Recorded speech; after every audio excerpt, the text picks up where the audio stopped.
Daniel finally showed up. Hope you didn't Uber here on credit again. That's what my brother Ethan said the moment I walked into the restaurant, loud enough for the entire table to hear. People laughed. Not a cruel laugh exactly, more the kind you give when someone makes a joke you assume must be based on truth. I remember standing there for a second with my hand still on the back of the chair, hearing the glasses clink and the low buzz of conversation around the table, and realizing something strange. They all believed him. Every single person sitting there, my parents, my sister-in-law Sarah, 2 family friends, even my cousin Jake, looked at me the way people look at someone who's trying his best but just hasn't quite figured life out yet. At the time I just smiled, pulled out my chair, and sat down like nothing had happened. But looking back now, that moment was probably the first time it really hit me how completely the story about my life had been written by someone else. The dinner that night was supposed to be a celebration. My parents, Robert and Linda Carter, had been married for 40 years, and Ethan had reserved a private room at a steakhouse in downtown Chicago. The kind of place with dark wood walls and low amber lighting, where the steaks cost more than most people spend on groceries in a week. Ethan always liked places like that. He said they showed people you were serious about success. I arrived about 10 minutes late because traffic on Lake Shore Drive had been backed up for nearly 2 miles, but the way Ethan greeted me, you would have thought I'd walked in 2 hours after dessert. He leaned back in his chair with that familiar half-smile he'd had since we were kids. The kind that always made it sound like he was joking, even when he wasn't. Seriously though, he added, swirling the ice in his glass, Daniel's been doing the whole startup thing for what, 3 years now? Must be tough. A couple people chuckled again. My mom gave me that sympathetic look parents use when they're trying to be supportive without making things awkward. Sweetheart, she said gently, you know if things ever get difficult, you can always come home for a while. I nodded and said, I'm doing all right, Mom. And technically that wasn't a lie. But what struck me most about that moment wasn't the joke or even the assumption behind it. It was the certainty in everyone's faces. To them, the situation was obvious. Ethan was the successful one. Ethan had the stable career at a regional bank, the house in Naperville, the neatly planned life with retirement accounts and golf memberships. I was the younger brother who'd quit a perfectly good job in tech consulting and disappeared into the vague, mysterious world of starting a company. In their minds that translated to something simple, Daniel took a risk and it didn't work out. The strange thing is, I never really corrected them. Over the past few years there had been plenty of chances. Holiday dinners. Phone calls with my parents. Even casual conversations with Ethan where he'd casually refer to my little project. Each time I'd let it slide. Part of that was because explaining a startup to people who've never built one can feel like describing a foreign country. It takes too long, and most people stop listening halfway through anyway. But another part of it, if I'm being honest now, was curiosity. I wanted to see how far the assumptions would go. That night at the restaurant, the waiter came around pouring water and handing out menus thick enough to look like hardcover books. Ethan started talking about interest rates and housing markets, the way he always did, and the conversation slowly drifted toward careers and money. It didn't take long before my name came up again. Daniel's still working on that app idea, Ethan explained to Mark Reynolds, a longtime friend of my dad's who had joined us for the dinner. You know how those things go. Mark nodded politely, the way people do when they're trying to understand something without asking too many questions. Tech startups are risky, he said. But sometimes they work out. Ethan shrugged. Sure. Sometimes. I noticed he didn't look at me when he said it. That was another thing about Ethan. He had a way of telling stories about people while they were sitting right there. Like they were characters instead of participants. I took a sip of water and let the conversation continue. Because the truth was, the version of my life being discussed at that table wasn't just slightly inaccurate. It was completely wrong. But nobody there knew that. Yet. And the longer I sat there listening to my brother casually explain my situation to everyone else, the more I started to realize something that hadn't occurred to me before. Ethan had been telling this story about me for a long time. Long enough that it had become the accepted version of reality in our family. Which raised a question I hadn't really asked myself until that moment, sitting in that dimly lit steakhouse with everyone smiling politely across the table. If Ethan had been so confident that I'd failed, what exactly was going to happen when the truth eventually came out? The interesting thing about families is that once a story takes hold, it tends to stick. It does not matter whether the story is accurate or not.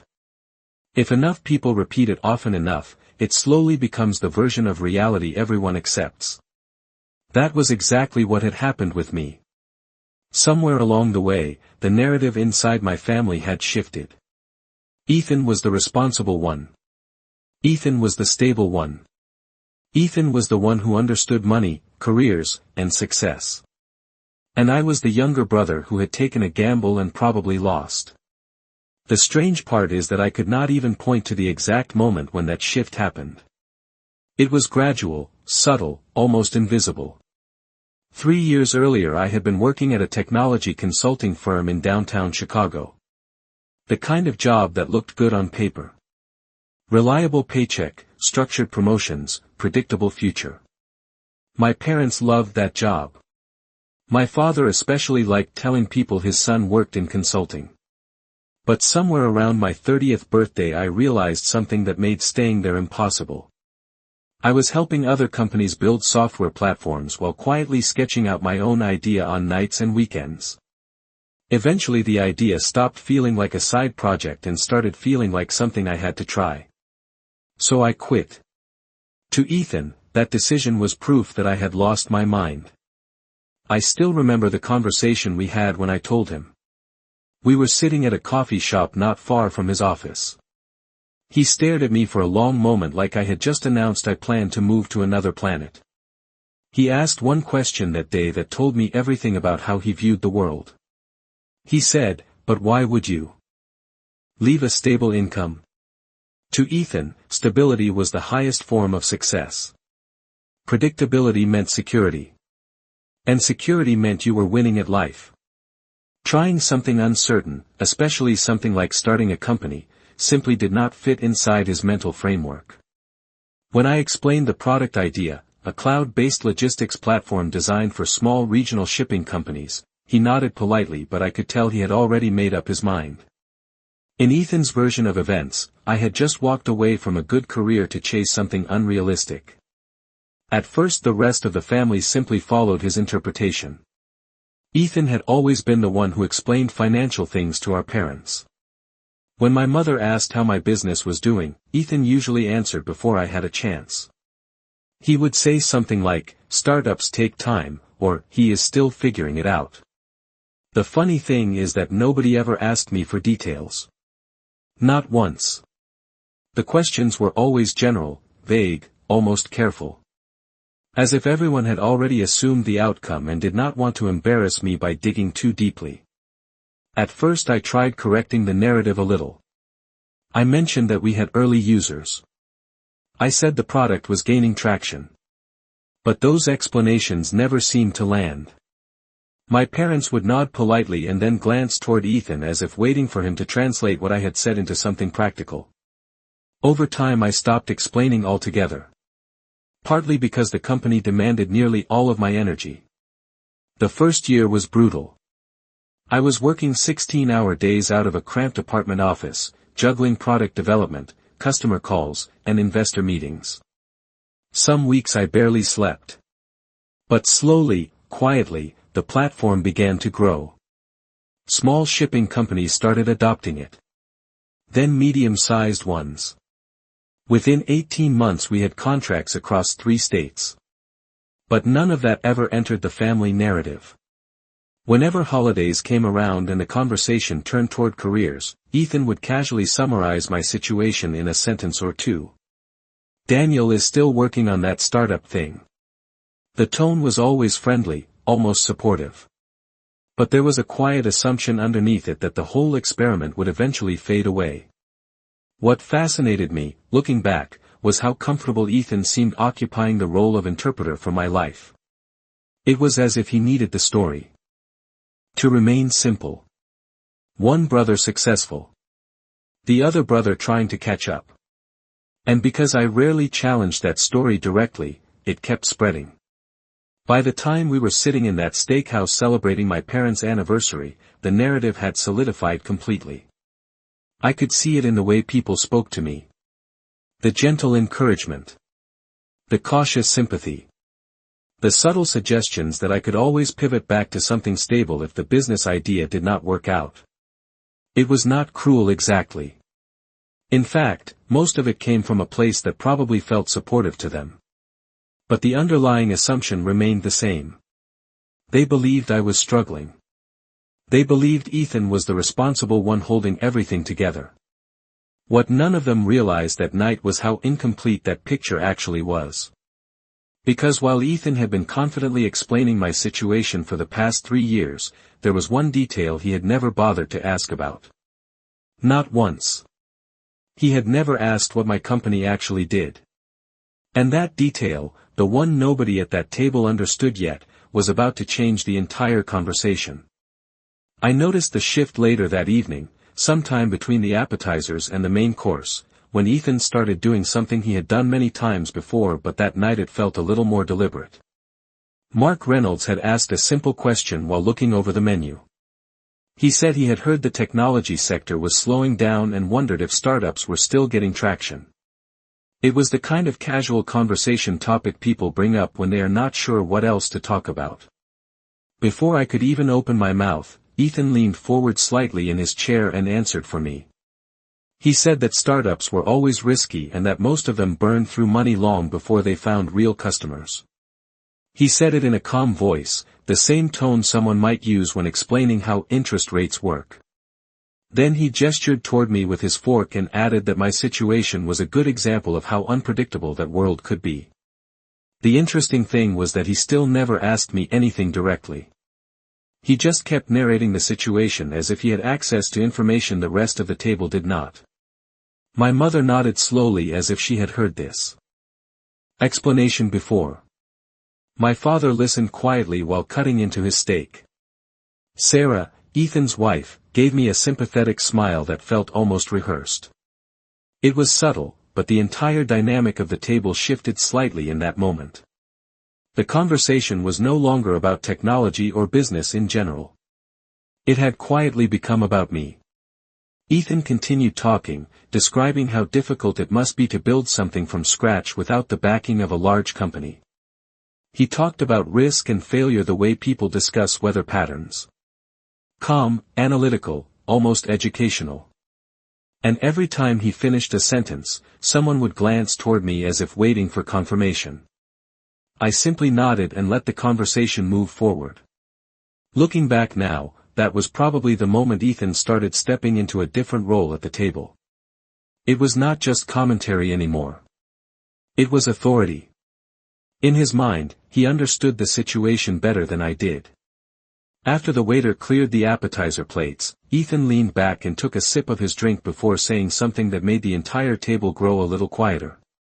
He said that he had actually been thinking about how he might be able to help me get back into something more stable. He said there were openings at his bank in the operations department and that someone with my technical background could probably fit in well there. He even said he would be happy to recommend me personally. He said all of this with the tone of a generous older brother offering support. But there was something underneath the offer that made it feel different. It was not really a question. It was more like a conclusion he had already reached. My mother immediately looked relieved. She said that sounded like a wonderful idea. My father nodded slowly and said that stability was important, especially as people got older. Nobody at the table seemed to consider the possibility that I might not need a backup plan. Ethan looked directly at me for the first time in several minutes and said that there was no shame in pivoting when something did not work out the way you hoped. I remember noticing the way Mark Reynolds watched the exchange quietly without saying anything. He had known my father for more than 20 years, and he had seen enough business cycles to recognize tension when it appeared.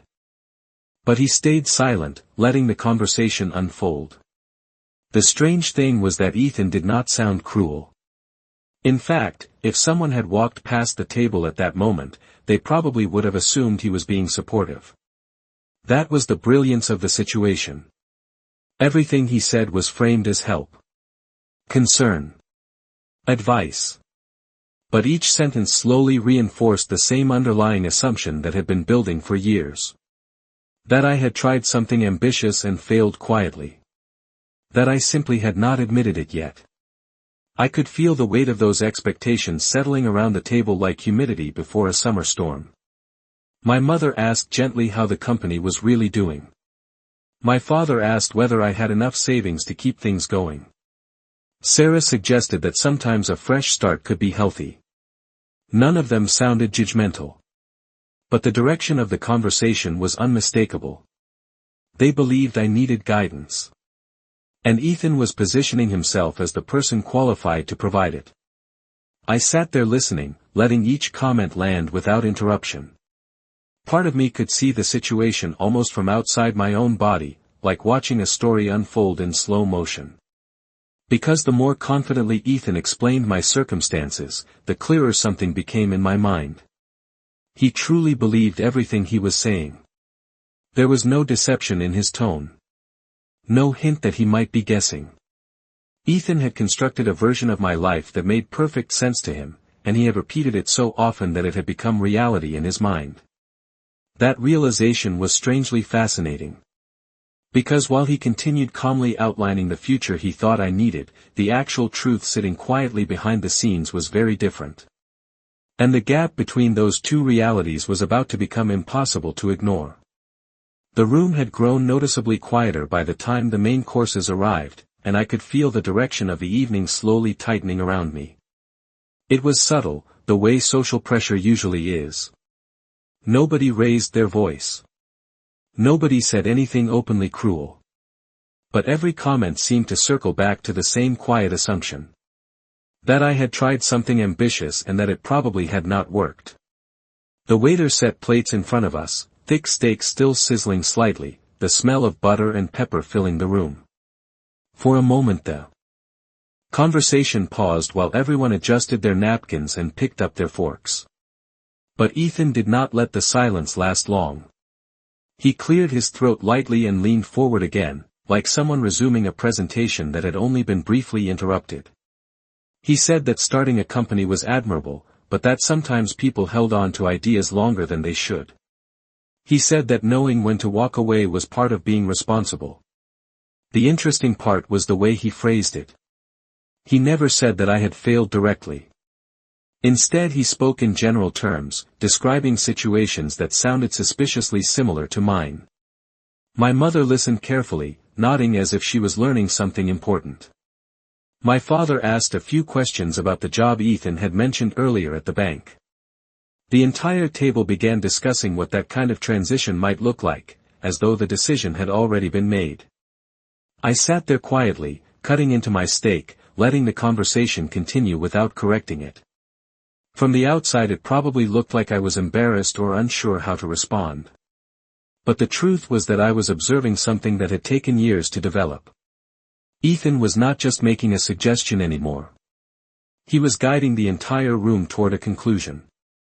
At one point Sarah spoke up and said that starting over could sometimes be freeing. She said it kindly, with the same gentle tone people use when encouraging someone after a setback. My mother placed her hand lightly on the table and said that she had always admired my creativity but that stability was important too. My father added that experience in a bank could open many doors in the long run. None of them were trying to hurt me. That was what made the moment so strange. They genuinely believed they were helping. But every sentence quietly reinforced the same public narrative about my life. And because the conversation was happening in front of everyone at the table, the pressure felt heavier with each passing minute.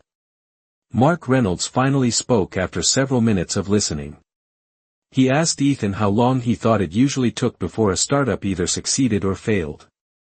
Ethan answered confidently, explaining that most companies ran out of money within 2 years if they did not find strong investors or customers.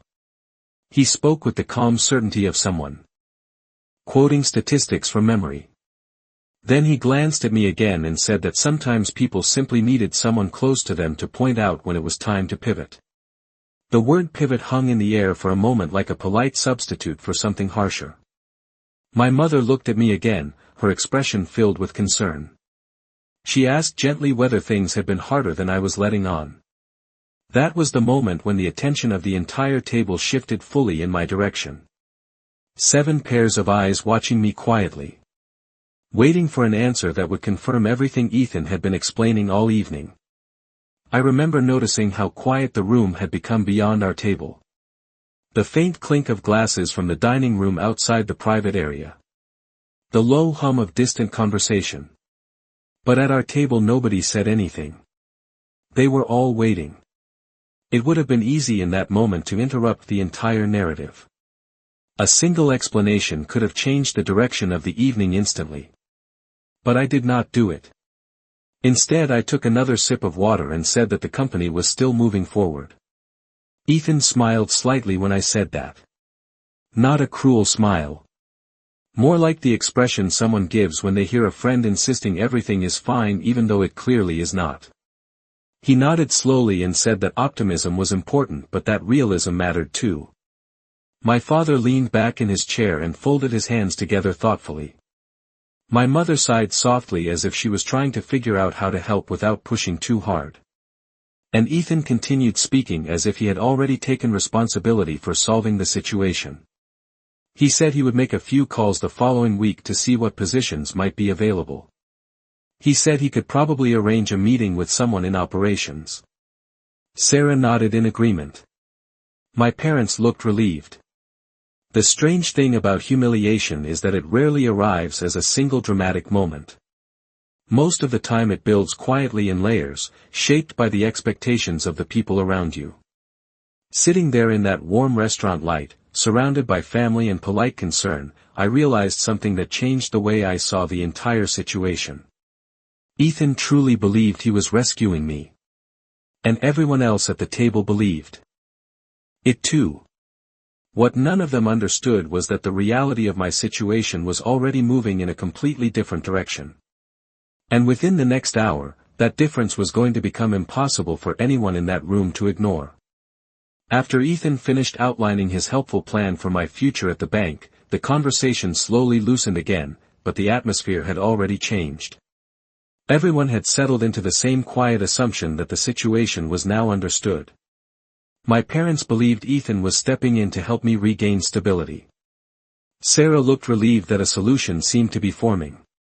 Even my cousin Jake leaned back in his chair with the relaxed expression of someone who felt the uncomfortable part of the evening had already been handled. The only person at the table who had not fully committed to that narrative yet was Mark Reynolds. Mark had spent most of the evening observing rather than talking. He was in his late 50s, ran a small manufacturing company outside the city, and had known my father since before Ethan and I were born. The thing about people who run their own businesses for decades is that they tend to listen differently. They notice small details other people overlook. Mark had been quiet for several minutes when he finally looked over at me again and asked a simple question. He asked what exactly my company did. The question landed in the middle of the table like a small stone dropped into still water. It was not confrontational. It was not even particularly dramatic. But it was the first time that evening anyone had asked me something specific instead of speaking around me. I opened my mouth to answer, but Ethan moved faster. He gave a small shrug and said that my company was still in the early experimental phase. He explained that many startups tried different directions before finding a business model that worked. The explanation sounded reasonable. Almost professional. But the strange thing was that he still had no idea what the product actually was. Mark looked from Ethan to me, his eyebrows lifting slightly. He asked again, this time directing the question more clearly toward me. He said he was curious about the logistics side of technology platforms because shipping companies were always looking for ways to improve efficiency. That was when I realized something that had been quietly forming in the background of the evening. Ethan had spent nearly 3 years describing my company to people without ever asking me what we actually built. Not once. The realization was not upsetting so much as fascinating.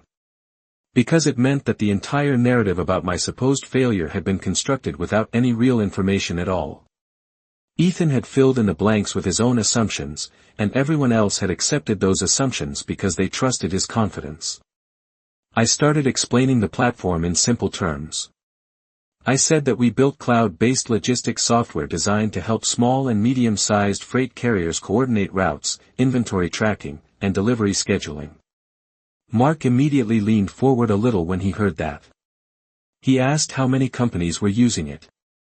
I was about to answer when Ethan interrupted again, laughing lightly as if the conversation had become slightly too technical for the dinner table.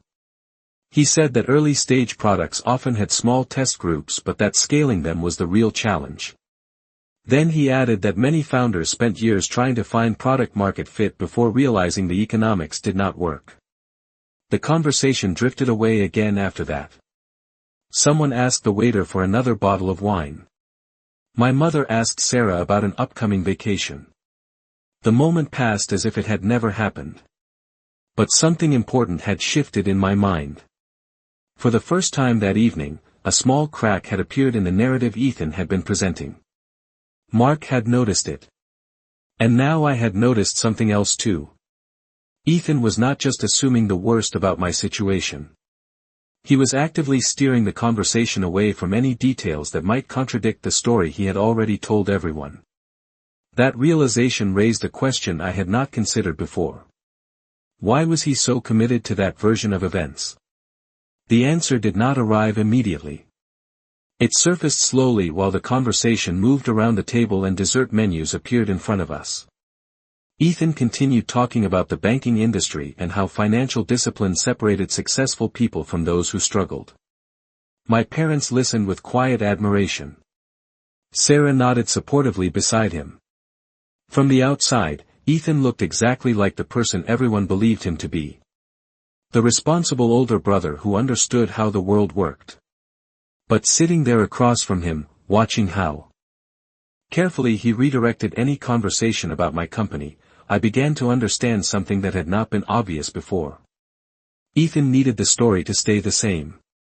Because as long as I was the struggling entrepreneur, his role in the family remained secure. He was the stable one. The successful one. The one everyone relied on for practical advice. If that story changed, even slightly, the balance of that dynamic might shift in ways none of them were expecting. And the truth waiting quietly in my pocket at that moment had the potential to change it completely. By the time dessert menus appeared on the table, the evening had developed a strange rhythm that was impossible to ignore. Ethan had quietly taken control of the narrative for nearly an hour, guiding the conversation whenever it drifted too close to the reality of what I was actually building. Each time someone asked a question that might lead toward specifics, he would redirect it back toward the same comfortable conclusion. That startups were unpredictable. That many people eventually needed to return to something stable. That ambition was admirable but financial responsibility mattered more. The way he spoke made it sound like he was protecting me from embarrassment, as though he was carefully managing the expectations of everyone else at the table so that I would not have to admit something difficult out loud. My mother seemed grateful for that. She kept nodding gently every time Ethan explained something about business cycles or financial risk. My father listened with the thoughtful silence he always used when he believed someone was offering practical advice. Sarah occasionally added small supportive comments, agreeing that stability and planning were important for the future. It was almost impressive how smoothly the entire conversation had settled into this shared understanding of my situation. But as I watched Ethan continue guiding the discussion, I started noticing something else that had been building slowly throughout the evening. His tone was becoming more confident. At first he had framed everything as suggestions, small offers of help. Now it sounded more like direction. He talked about how important it was for people in their early 30s to start thinking about retirement contributions and long-term financial planning. He explained how working in a structured environment helped people build discipline. He even described how someone with technical skills could eventually move into higher-level roles inside a financial institution if they proved themselves reliable over time. Each point sounded reasonable by itself. But taken together they formed a very clear picture of the future he believed I should accept. At one point he leaned slightly toward my father and said that if I joined the bank in an operations role, I could probably work my way up within 5 years. My father looked relieved hearing that. My mother placed her hand lightly against her glass and said that having family support nearby would make everything easier. And once again I realized that nobody at the table had asked me what I actually wanted. The assumption had already been made that Ethan's plan was the logical outcome. Mark Reynolds continued observing quietly from across the table. He had not spoken much since asking about my company earlier, but I noticed he kept glancing between Ethan and me with a thoughtful expression. People who have built businesses often recognize patterns that others miss. And I suspect he was beginning to notice the same thing I had. The entire structure of the evening depended on a single assumption remaining unchallenged. That I was struggling and simply had not admitted it yet. Eventually the waiter returned to clear the dinner plates and ask about dessert. My mother ordered cheesecake. Sarah asked for coffee. Ethan declined dessert but asked for another drink instead. The conversation drifted toward lighter topics for a few minutes. Vacations. Weather. A story about one of my cousin Jake's coworkers. But then Ethan brought it back again. He said he would call one of his contacts on Monday to ask about available positions at the bank. He said he could probably arrange an introduction by the end of the week. The way he said it made the plan sound almost official. My mother smiled warmly at him. She said she appreciated how much he looked out for his younger brother. My father nodded in agreement. And that was the moment when something inside the conversation shifted from uncomfortable to unavoidable. Because once my parents began thanking Ethan for helping me, the story had effectively reached its conclusion. In their minds the problem had been identified and the solution had been arranged. I remember looking around the table at each of their faces in that moment. They all looked relieved. As if a quiet concern they had carried for years was finally being resolved. Ethan sat back in his chair with the relaxed confidence of someone who believed he had handled a complicated situation well. And sitting there in that warm restaurant light, listening to everyone discuss the next steps of my supposed recovery, I realized something simple. If I stayed silent much longer, the version of my life Ethan had constructed would become permanent. It would harden into fact inside their minds. And correcting it later would only make things more complicated. The strange part was that revealing the truth would not require a dramatic speech or a confrontation. The information already existed. It had actually arrived earlier that evening, quietly sitting in my phone while the conversation unfolded around the table. I had seen the email hours before dinner started, and at the time I had simply closed the screen and put the phone back in my pocket. It had felt like something that could wait until later. But now, listening to Ethan confidently mapping out the future he believed I needed, I started to realize that the moment for later might be arriving much sooner than anyone at that table expected. I could feel the conversation slowly reaching a point where something had to give. The plates had been cleared, dessert had arrived, and the table had settled into that relaxed end-of-dinner mood where people begin talking about the future as if plans have already been agreed upon. Ethan had just finished explaining how he would speak with someone in his department about possible openings.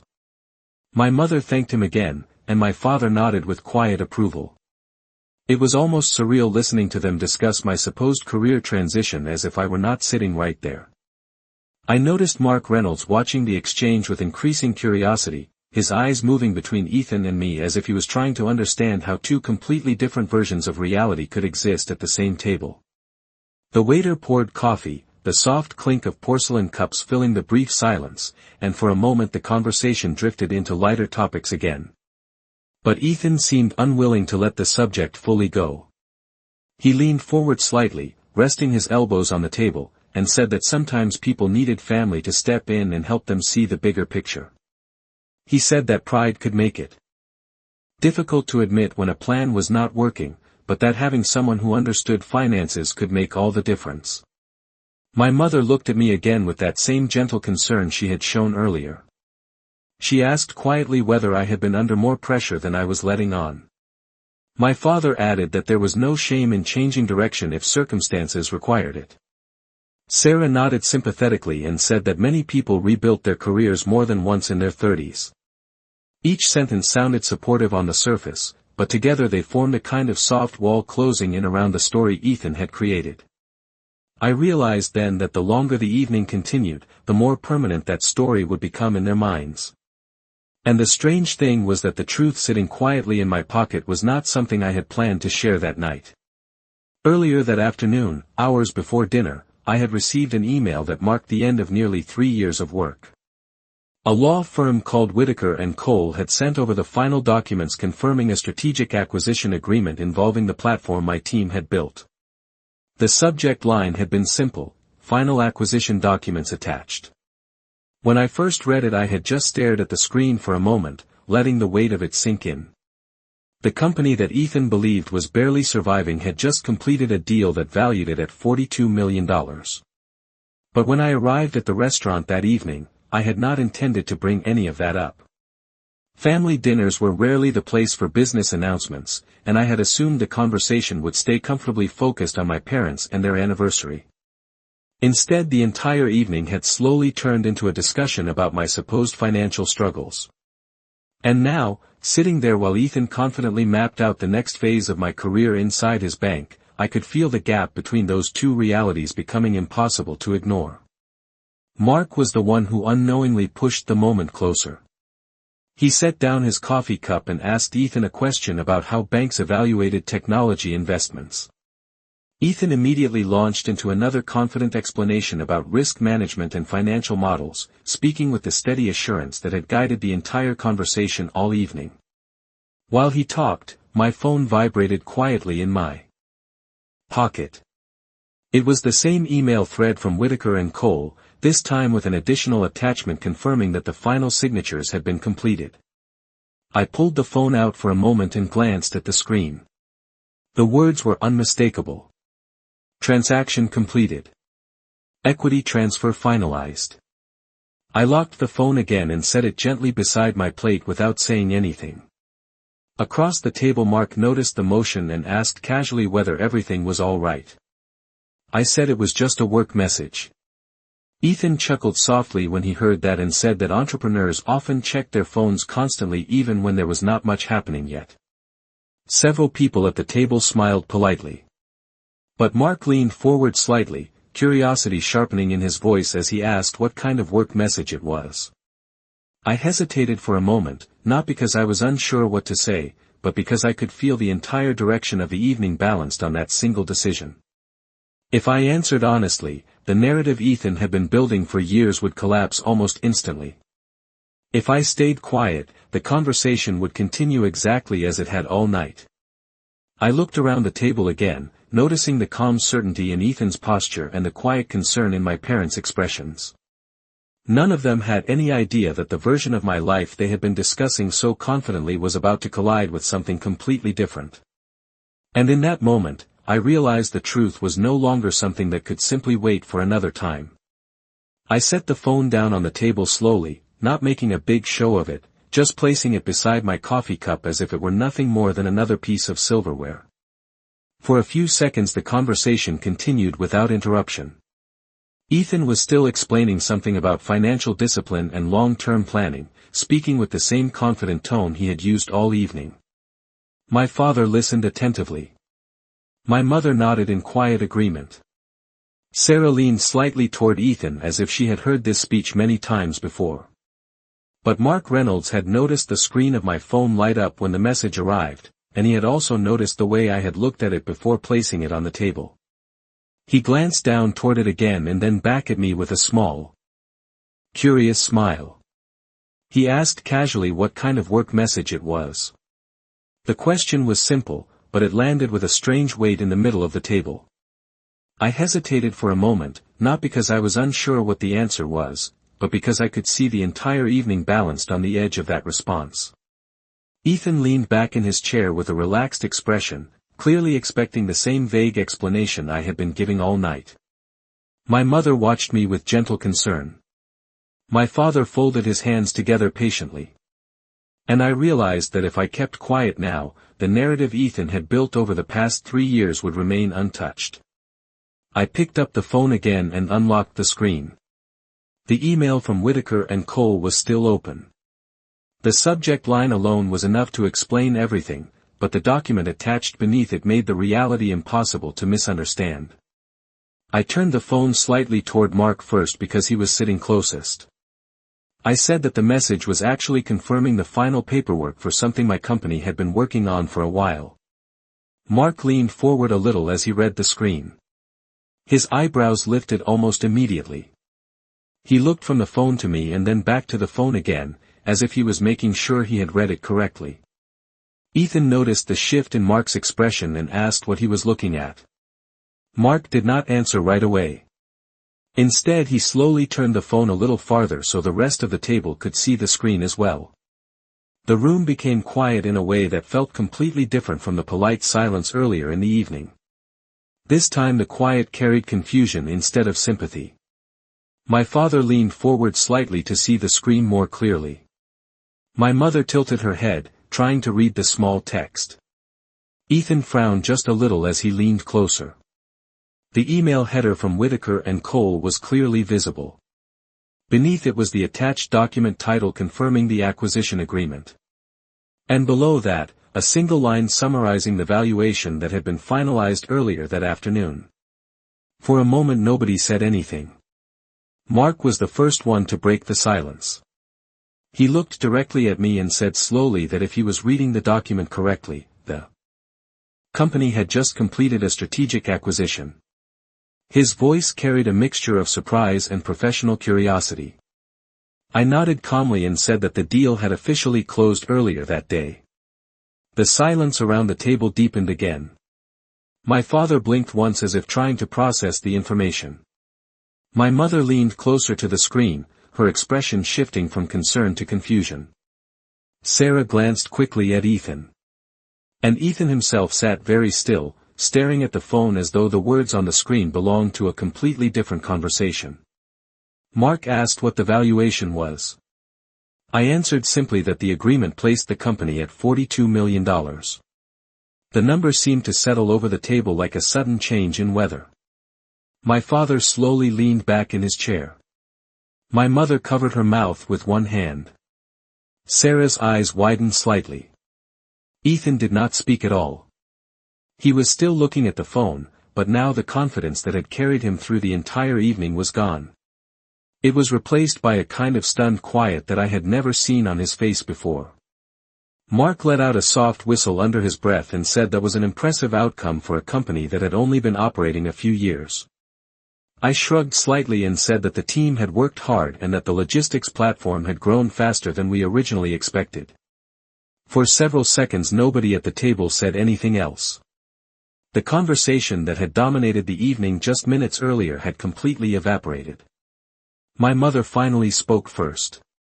She asked softly whether this meant the company had been successful all along. I nodded and said that things had been moving in a good direction for quite some time. My father looked across the table at Ethan, then back at me, as if trying to reconcile two completely different versions of reality that had existed side by side all night. Ethan finally lifted his eyes from the phone and looked directly at me. The certainty that had shaped every word he spoke earlier was gone. In its place was a quiet expression that suggested he was realizing something important at exactly the same moment everyone else was. The story he had spent years explaining to the family was not just slightly inaccurate. It had been completely wrong. For a while after the phone was set back down on the table, nobody seemed quite sure what to say. The atmosphere in the room had shifted so completely that it almost felt like we had moved into a different conversation without standing up from our chairs. Earlier in the evening everyone had been speaking with quiet certainty about the situation they believed I was in. Now that certainty had been replaced with something closer to disbelief. My mother was the first to speak again, but her voice sounded very different from the gentle concern she had shown earlier. She asked how long the company had been doing well. I answered honestly that things had started improving about 2 years earlier, when the first group of freight carriers adopted the platform across 3 states. After that, the growth had accelerated quickly once other companies saw how efficiently the system coordinated routes and delivery schedules. Mark Reynolds listened closely as I explained it. The curiosity in his expression had shifted into the kind of professional respect one business owner recognizes in another. He asked a few technical questions about the logistics platform and the acquisition structure, and I answered them as simply as I could without turning the dinner table into a boardroom discussion. My father remained quiet during most of that exchange, but I could see him processing everything that had just happened. He looked across the table at Ethan more than once, as if he was trying to understand how two completely different versions of the same story had existed in our family for so long. Ethan still had not said very much.